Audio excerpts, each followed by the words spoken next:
नमस्कार, मी S. B, ITI Satara e learning क्लासमध्ये आपलं स्वागत आहे. आजचा व्हिडिओ आपला बनवलेला आहे तो मॉक टेस्ट किंवा सराव चाचणीसाठी बनवलेला आहे.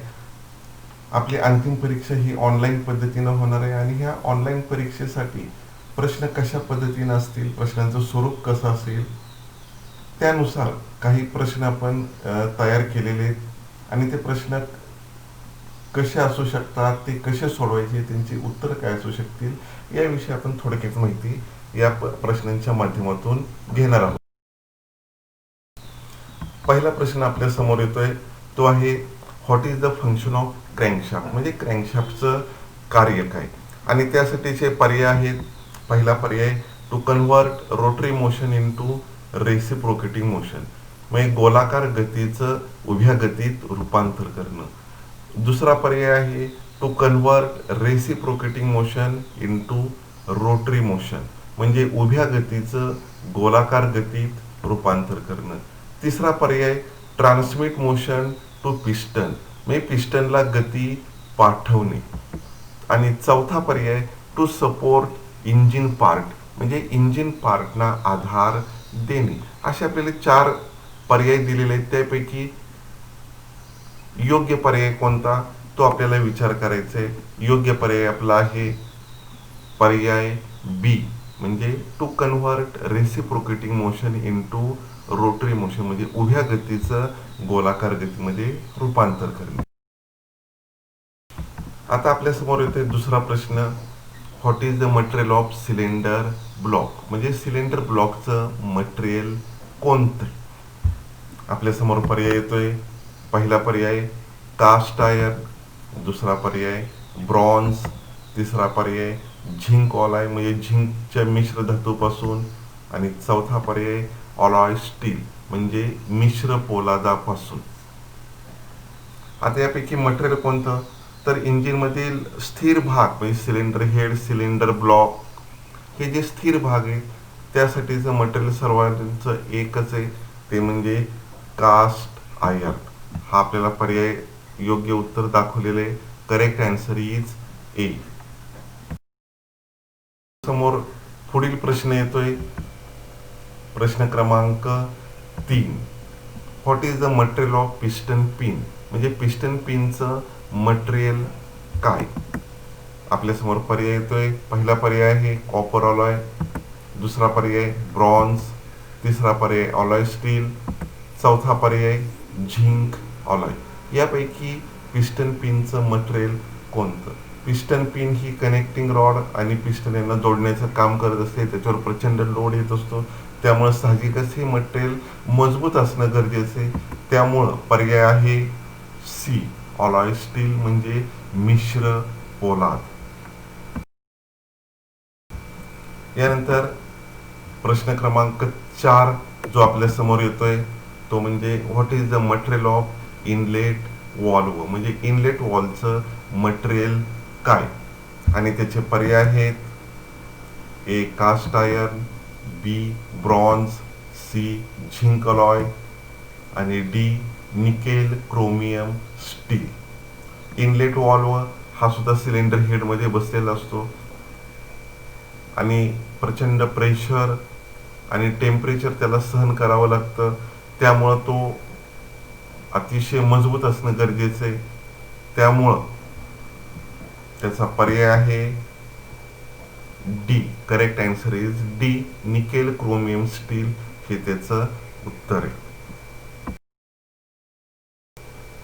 आता आपल्या समोर 5वा प्रश्न येतोय, तो आहे what is the speed ratio camshaft to crankshaft, म्हणजे कॅमशाफ्टचा क्रँकशाफ्टची स्पीड रेशो काय आहे, म्हणजे कॅमशाफ्ट हा क्रँकशाफ्टच्या किती गतीने फिरतो.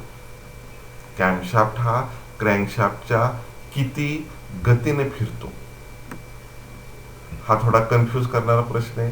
त्याचा पहिला पर्याय हाफ, म्हणजे निम्म्या गतीने फिरतो, बी इक्वल, म्हणजे समान गतीने फिरतो, डी डबल, म्हणजे दुप्पट गतीने फिरतो,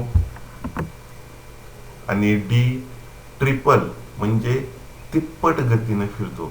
कॅमशाफ्ट हा क्रँकशाफ्टच्या किती गतीने फिरतो? निम्म्या गतीने फिरतो की समान गतीने फिरतो का दुप्पट गतीने फिरतो का तिप्पट म्हणजे ट्रिपल स्पीडनं फिरतो?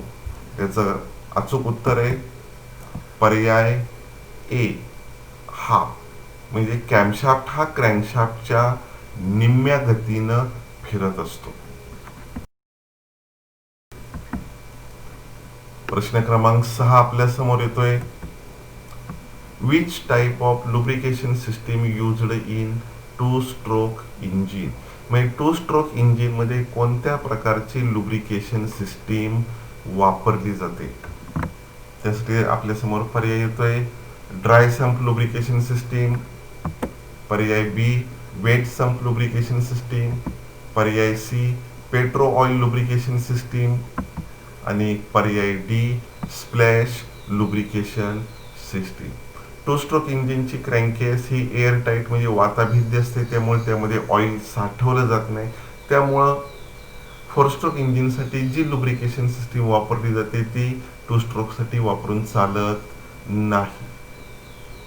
त्यामुळं आपल्या समोर पर्याय आला असेल, लक्षात आला असेल पर्याय काय असेल, तर तो पर्याय आहे सी म्हणजे पेट्रो ऑइल लुब्रिकेशन सिस्टीम. म्हणजे टू स्ट्रोक इंजिनमध्ये पेट्रोलमध्येच ऑइल मिक्स केलं जातं पेट्रोल भरताना, त्याला पेट्रो ऑइल लुब्रिकेशन सिस्टीम असं म्हटलं जातं. आता आपल्या समोर प्रश्न क्रमांक येतोय 7. Which part help to dissipate the heat in air cooling system? म्हणजे एअर कूलिंग सिस्टीम मध्ये उष्णता कमी करण्यासाठी कोणता भाग मदत करतो? म्हणजे एअर कूलिंग सिस्टीम मध्ये उष्णता कमी करण्यासाठी कोणता भाग मदत करतो?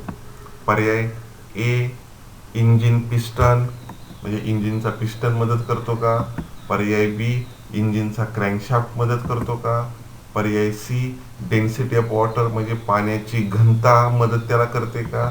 आणि पर्याय डी सिलेंडर ब्लॉक आणि सिलेंडर हेड फिन्स म्हणजे सिलेंडर ब्लॉकवर आणि सिलेंडर हेडवर असणाऱ्या फिन्स या उष्णता कमी करायला मदत करतात का? आपल्या समोर उत्तर आहे पर्याय डी म्हणजे एअर कूलिंग सिस्टीम मध्ये उष्णता कमी करण्याचं मुख्य काम सिलेंडर ब्लॉक आणि सिलेंडर हेडवर असणाऱ्या फिन्स करत असतात.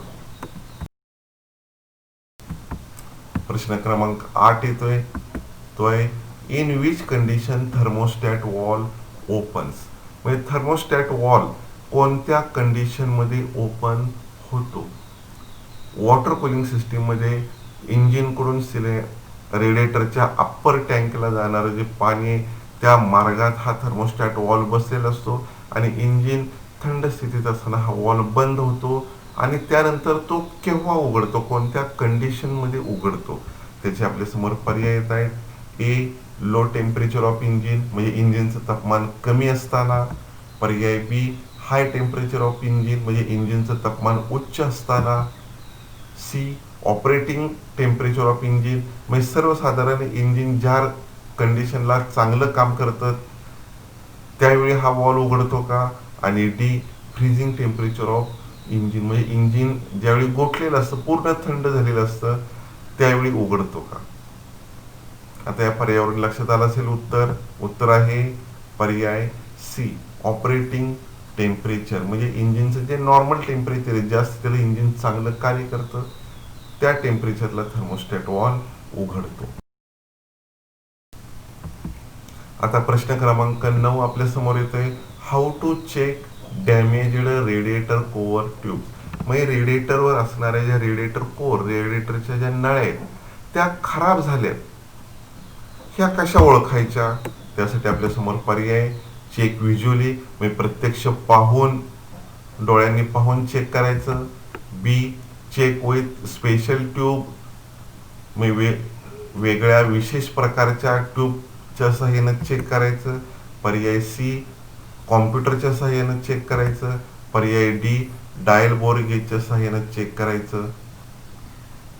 आता याचं अचूक उत्तर काय असेल तर आपल्या समोर येते ते पर्याय ए म्हणजे रेडिएटरच्या खराब झालेल्या, डॅमेज झालेल्या ज्या रेडिएटर कोर आहेत त्या व्हिज्युअली म्हणजे प्रत्यक्ष पाहूनच चेक केल्या जातात.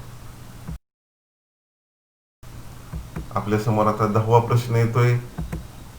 Which type of muffler produces anti noise without restricting the exhaust flow of silencer. म्हणजे कोणत्या प्रकारचा मफलर हा आवाजाची तीव्रता कमी करण्यासाठी परत वेगळा आवाज त्यावर सोडतो, परंतु हे करत असताना सायलेन्सर मधून वाहणारा जो धुराचा प्रवाह आहे त्याला कुठलंही अडथळा न आणता, म्हणजे सायलेन्सर मधून वाहणाऱ्या धुराला कोणताही अडथळा न आणता आवाजाची तीव्रता कमी करण्यासाठी परत त्याला प्रति आवाज त्याच्यावर सोडून तो नष्ट करण्याचं काम कोणत्या प्रकारचा मफलर करतो. पर्याय आहे बफल टाईप मफलर, पर्याय आहे दुसरा बी इलेक्ट्रॉनिक मफलर, पर्याय सी रेझोनन्स टाईप मफलर आणि पर्याय डी रिव्हर्स फ्लो मफलर. आणि याचं अचूक उत्तर आहे पर्याय बी इलेक्ट्रॉनिक मफलर. इलेक्ट्रॉनिक मफलर हे कार्य करत असतो.